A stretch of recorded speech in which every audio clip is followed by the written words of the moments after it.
missed you, girl. How are you doing? Good to see you. Doing good, doing good.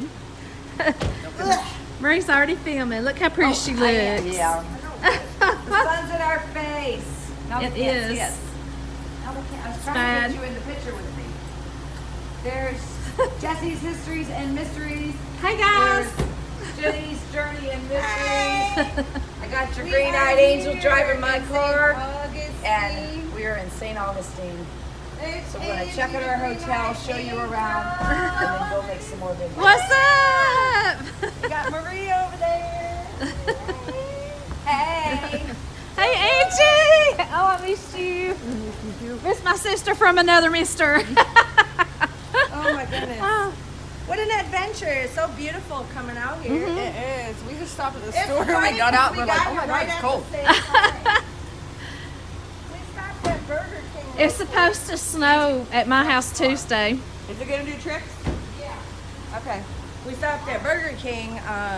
Yeah. We knew you guys I don't even know stopped. where we were. Me and Mom are starving. We had to get Well, some. we had to use the had bathroom. and we had no breakfast or nothing, so We yeah. had to use the bathroom and I'm like, But are you cutting everybody's heads? Ooh! Right What's up, guys? Jesse's Histories and Mysteries here. I got my girls with me. Got your green-eyed angel over here. Marie's Life Vlogs and Mysteries. Back here. And I'm over here. And got Jenny's Journey and Mysteries. We are in St. Augustine.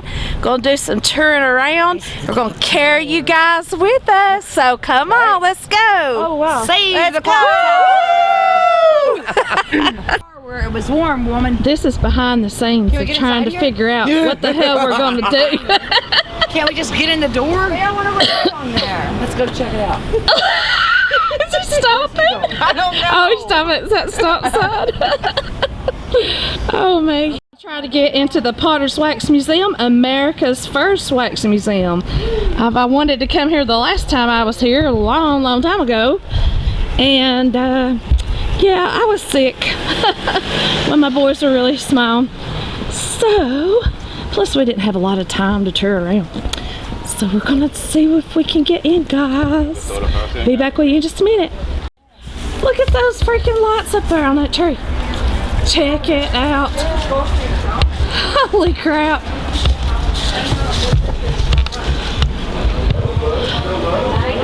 Wow. That's a walking tour. Look at that. That's a walking tour. We got done with the lighthouse. I guess they had Santa right there. Check that out. Yeah, you need a picture with Santa. Check out that guy right there. I was trying to get down, but people trying to come on. They really cracked down on it years ago. Me and my daughter went out there one night, and it was before Bach at the Moon even started. In the back, there's just the gate to prevent cars from coming in, but you can just like sneak up underneath that. That's before the big problems, all the vandalism. Medicine and Oh, I'm sorry. We are walking around, guys. I know. Mary wants a golf cart. I do. I want a golf cart. Which walking? Lots and lots of walking.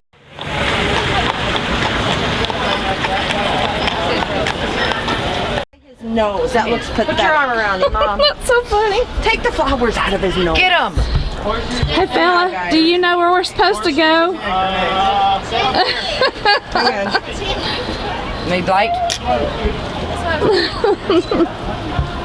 That's funny. Get way up there fast enough.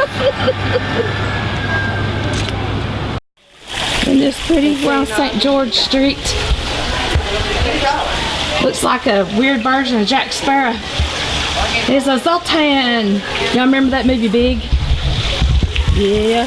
We'll be walking around trying to find where we go to the ghost tour. It's like this little place is a little old village all to itself. Look at that. It's neat.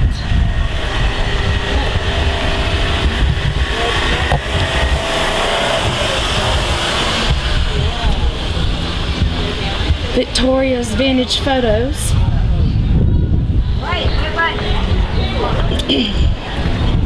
Starting to smell like the fair.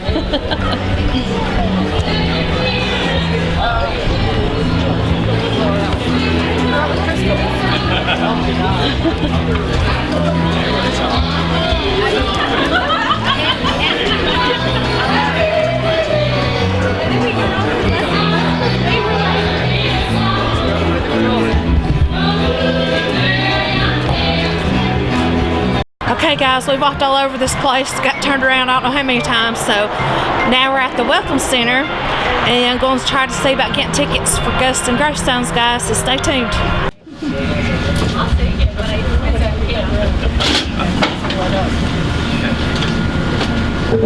You need to sit here? Yep, Somebody looks can like sit here. There's some spots. All right, can everyone hear me? Nope. Okay. But now. Said, my name is Alexis and I am your ghost host this evening. Now as we roll along, we will be making 2 stops. The first of which is at Potter's Wax Museum, formerly home of the old drugstore.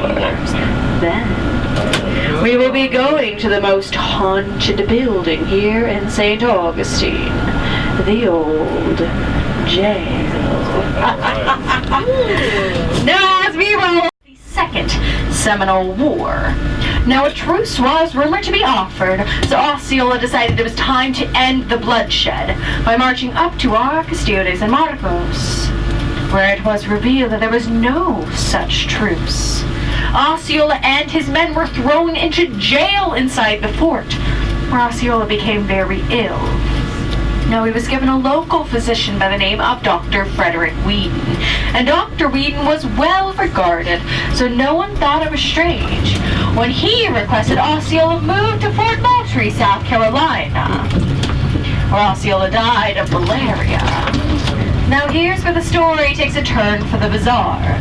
Dr. Wheaton requested to be alone with the body before burial, and while there, he placed down his medical bag, took out his sharpest surgical knife, and began removing the head of Osceola from his body.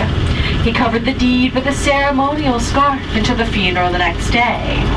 After the funeral, he once again requested to be alone with his dear friend, and while there, he removed the head from the coffin, placed it in his medical bag, and Osceola was buried with none the wiser. When Dr. Wheaton returned to St. Augustine, he placed that head in a jar on display on his desk, never revealing its true source.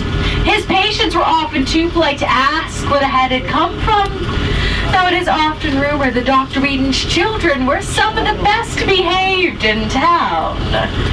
This could be due to the fact Dr. Wheaton used to place the head on the children's nightstand, send them to bed for the evening, and lock them in. Now, he must have wanted well-behaved grandchildren as well, because when his eldest daughter got married in 1863, he gifted her the head as a wedding present. She promptly got rid of the head by donating it to a medical sanitarium in upstate New York, which burned down 3 years later. And many of the artifacts were recovered, but the head of Osceola never was. In fact, it is still missing to this very day. That could explain why we get reports of a man in Native American garb by Arcastiones and Marcos late at night. It is rumored what Dr. Wheaton did was sever the soul from the body of Osceola, forcing Osceola's spirit to wander eternally. Some say Dr. Wheaton knew exactly what he was doing. See, he had brothers and cousins who fought in the First Seminole War and were cut down by the brave warrior's hand. Maybe Dr. Wheaton's getting his final revenge on Osceola to this very day. The end. Some for over 450 years. Now, also, as we roll along, absolutely do have your cameras out. Put the flash on and leave it on. Just do us a favor, please. Do not flash anything in the Flying Dutchman's eyes, because if he can't see, he can't drive, and we're all going to be on the next tour. Now, while you have your cameras out, let me go over the few types of ghosts you might capture on your camera rolls. The first of which are shadow ghosts. Shadows that appear in odd places. We also have ecto-mists or ecto-vapors, misty-like substance or swirling forms of energy. They can also be felt as cold spots. We also have orbs. Now, orbs are some of the most photographed phenomenons in paranormal research. They often appear as little balls of light, sometimes followed by a trail. It had been captured as recently as my very last tour. And the creme de la creme. Apparitions. Now, apparitions are full-bodied human figures in their period costume. 99% of the time, you could have an apparition sitting right next to you, dear. And they still will not appear on film. Now, also, as we roam these streets, we might encounter some souls who do not agree with our plight to the dark side. So they might try to yell something witty or creative like, boo. So if this happens, ladies and gentlemen, I will point to these people out and I will shun them. I will point to them out and scream, "Not anymore!" And you will be followed by a be doomed. Be doomed. Shall we try it? Very excited. I love it. Not anymore! Be doomed! Be doomed! Lovely. Now let us begin with my first story, the ship of doom. Now in 1821, a supply ship from Havana, Cuba, sailed out of the port and to St. Augustine, where it became moored on a sandbank for 2 days. Now the locals went out to see what had happened, and it was revealed that not one man survived, not even the captain. So the settlers pushed aside the yellowing bodies full of black bile and flies and gathered these supplies to the town. Now the biting flies brought a gift to this town as well, yellow fever. On your right is the Huguenot Cemetery, built out of a desperate need to bury these yellow fever victims. The iron bars around some of the grave sites are mass graves, some over 12